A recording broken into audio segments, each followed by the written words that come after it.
मत्स्य भगवान बोले, रविनंदन, कालनेमी द्वारा विपरीत कर्म किए जाने के कारण वेद, धर्म, क्षमा, सत्य और नारायण के आश्रय में रहने वाली लक्ष्मी, ये पांचों उसके अधीन नहीं हुए। उनके उपस्थित न होने से क्रोध से भरा हुआ दानवेश्वर कालनेमी वैष्णव पद की प्राप्ति को अभिलाषा से नारायण के निकट गया। वहां जाकर उसने शंख चक्र गदाधारी को गरुड़ की पोट पर बैठे तथा दैत्यों का विनाश करने के लिए कल्याणमयी गदा घुमाते देखा। उनके शरीर की कांति सजल मेघ के समान थी। उनका पीताम्बर बिजली के समान चमक रहा था। वे स्वर्णमय पंख से युक्त शिखाधारी कश्यप नंदन गरुड़ पर समासीन थे। इस प्रकार रणभूमि में दैत्यों का विनाश करने के लिए स्वस्तित से स्थित अक्षोभ्य भगवान विष्णु को देखकर दानवराज कालनेमी का मन क्षुब्ध हो उठा। तब वो कहने लगा, यही हम लोगों के पूर्वजों का प्राणनाशक शत्रु है तथा यही महासागर में निवास करने वाले मधु और कैटभ का भी प्राण हरता है। हम लोगों का यह विग्रह शांत होने का नहीं, ऐसा निश्चित रूप से कहा जाता है। बहुतेरे युद्धों में इसके द्वारा बहुत से दानव मारे जा चुके हैं। ये बड़ा निष्ठुर है। इसे में स्त्री बच्चों पर भी हाथ उठाते समय लज्जा नहीं आती। इसने बहुत सी दानव पत्नियों के सुहाग का उन्मूलन कर दिया है।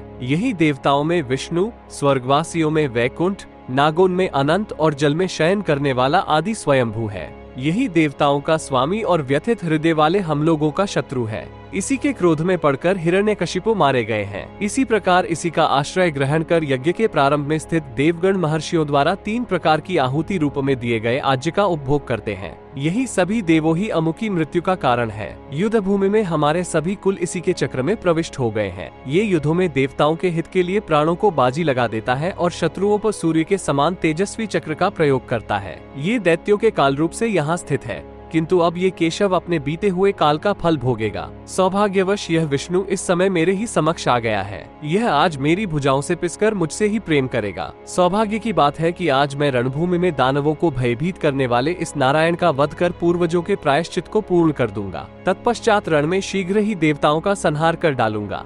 यह अन्य जातियों में भी उत्पन्न होकर संभ्रमे दानवों को कष्ट पहुंचाता है। यही पूर्व काल में अनंत होकर पुनः पद्मनाभ नाम से विख्यात हुआ। इसने ही भयंकर एकार्णव के जल में मधु कैटभ नामक दोनों दैत्यों का वध किया था। इसने अपने शरीर को आधा सिंह और आधा मनुष्य इस प्रकार 2 भागों में विभक्त करके पूर्व काल में मेरे पिता हिरण्यकशिपु को मौत के घाट उतारा था। देवताओं की जननी अदिति ने इसी को अपने मंगलमय गर्भ में धारण किया था। अकेले इसी ने 3 पगों से नापते हुए त्रिलोकी का उद्धार किया था। इस समय ये पुनः तारका में संग्राम के प्राप्त होने पर उपस्थित हुआ है। यह मेरे साथ उलझकर सभी देवताओं सहित नष्ट हो जाएगा। ऐसा कहकर उसने रण के मैदान में प्रतिकूल वचनों द्वारा अनेकों प्रकार से नारायण पर आक्षेप करते हुए युद्ध के लिए ही अभिलाषा व्यक्त की। भगवान गदाधर में क्षमा का महान बल है, जिसके कारण असुरेंद्र द्वारा इस प्रकार आक्षेप किए जाने पर भी वे कुपित नहीं हुए, अपितु मुस्कुराते हुए इस प्रकार बोले, दैत्य, दर्प का बल अल्पकाल स्थायी होता है, किंतु क्षमाजनित बल स्थिर होता है। तुम क्षमा का परित्याग करके जो इस प्रकार की उटपटांग बातें बक रहे हो,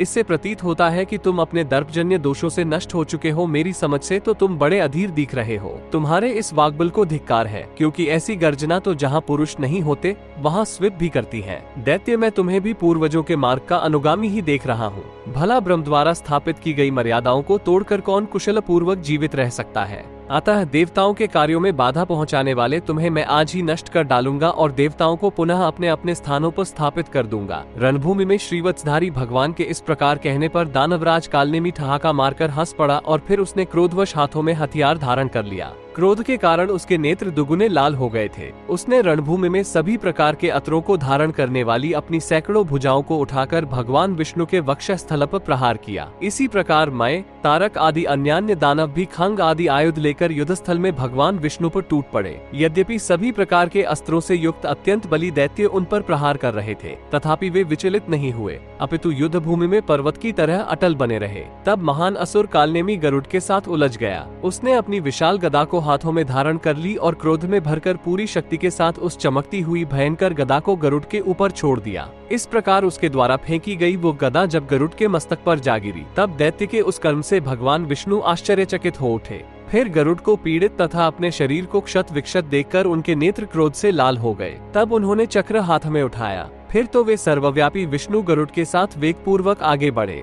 उनकी भुजाएं 10 दिशाओं में व्याप्त होकर बढ़ने लगी। इस प्रकार भगवान केशव ने प्रदिशाओं, आकाशमंडल और भूतल को आच्छादित कर लिया। तदनंतर उस भयानक तारका में संग्राम के निवृत्त होने पर लोक पितामह ब्रह्मा तुरंत ही उस स्थान पर आए। उस समय उनके साथ सभी ब्रह्मर्षि थे तथा गंधर्वों एवं अप्सराओं का समुदाय भी था। तब देवाधिदेव ब्रह्मा ने भगवान श्रीहरि का आदर करते हुए इस प्रकार कहा, देव, आपने बहुत बड़ा काम किया है। आपने तो देवताओं का कांटा ही उखाड़ दिया। दैत्यों के इस संहार से हम लोग परम संतुष्ट हैं। विष्णु, आपने जो इस महान असुर कालनेमी का वध किया है, यह आपके ही योग्य है, क्योंकि एकमात्र आप ही रणभूमि में इसके वध करता है, दूसरा कोई नहीं है। ये दानव देवताओं और असुरों सहित समस्त लोकों और देवताओं को तिरस्कृत करते हुए ऋषियों का संहार कर मेरे पास भी आकर गरजता था। इसलिए जो ये काल के समान भयंकर कालनेमी मारा गया, आपके इस श्रेष्ठ कर्म से मैं भली भांति संतुष्ट हूँ। अतः आपका कल्याण हो। आइए अब हम लोग उत्तम स्वर्गलोक में चलें। वहाँ सभा में बैठे हुए ब्रह्मर्षिगण आपकी प्रतीक्षा कर रहे हैं। वरदानियों में श्रेष्ठ भगवन, आप तो स्वयं ही देवताओं और दैत्यों के लिए श्रेष्ठ वरदायक हैं। ऐसी दशा में मैं आपको कौन सा वर प्रदान करूं? विष्णु, त्रिलोकी का ये समृद्धशाली राज्य अब कंटक रहित हो गया है। इसे आप इसी युद्धस्थल में महात्मा इंद्र को समर्पित कर दीजिए। भगवान ब्रह्मा द्वारा इस प्रकार कहे जाने पर अविनाशी श्रीहरि इंद्र आदि सभी देवताओं से मधुर वाणी में बोले। भगवान विष्णु ने कहा, यहाँ आए हुए जितने देवता हैं, वे सभी इंद्र को आगे करके सावधानी पूर्वक कान लगाकर मेरी बात सुने। इस समर में हम लोगों ने कालनेमी आदि सभी महान पराक्रमी दानवों को, जो इंद्र से भी बढ़कर बलशाली थे, मार डाला है। किंतु इस महान संग्राम में दैत्येंद्र विरोचन और महान ग्रह राहु, ये दोनों दैत्य भाग निकले हैं। अब इंद्र अपनी पूर्व दिशा की रक्षा करें तथा वरुण पश्चिम दिशा को, यम दक्षिण दिशा का और कुबेर उत्तर दिशा का पालन करें। चंद्रमा नक्षत्रों के साथ पूर्ववत अपने स्थान को चले जाएं। सूर्य अवनों के साथ ऋतुकालानुसार वर्ष का उपभोग करें। यज्ञों में सदस्यों द्वारा अभिपूजित हो देवगण आज्य भाग ग्रहण करें। ब्राह्मण लोग वेद विहित कर्मानुसार अग्नि में आहुतियां डालें। देवगण अग्निहोत्र से, महर्षिगण स्वाध्याय से और पितृगण श्राद्ध से सुख पूर्वक तृप्त लाभ करें। वायु अपने मार्ग से प्रवाहित हो। अग्नि अपने गुणों से तीनों वर्णों और तीनों लोकों को तृप्त करते हुए 3 भागों में विभक्त होकर प्रकाशित हो। दीक्षित ब्राह्मणों द्वारा यज्ञानुष्ठान प्रारंभ हो। याज्ञिक ब्राह्मणों को पृथक पृथक दक्षिणाएं दी जाएं। सूर्य पृथ्वी को, चंद्रमा रसों को और वायु प्राणियों में स्थित प्राणों को तृप्त करते हुए सभी अपने अपने कर्म में प्रवृत्त हों। महेंद्र और मलय पर्वत से निकलने वाली त्रिलोकी की माता स्वरूप सभी नदियां आनुपूर्वी पूर्ववत समुद्र में प्रविष्ट हों।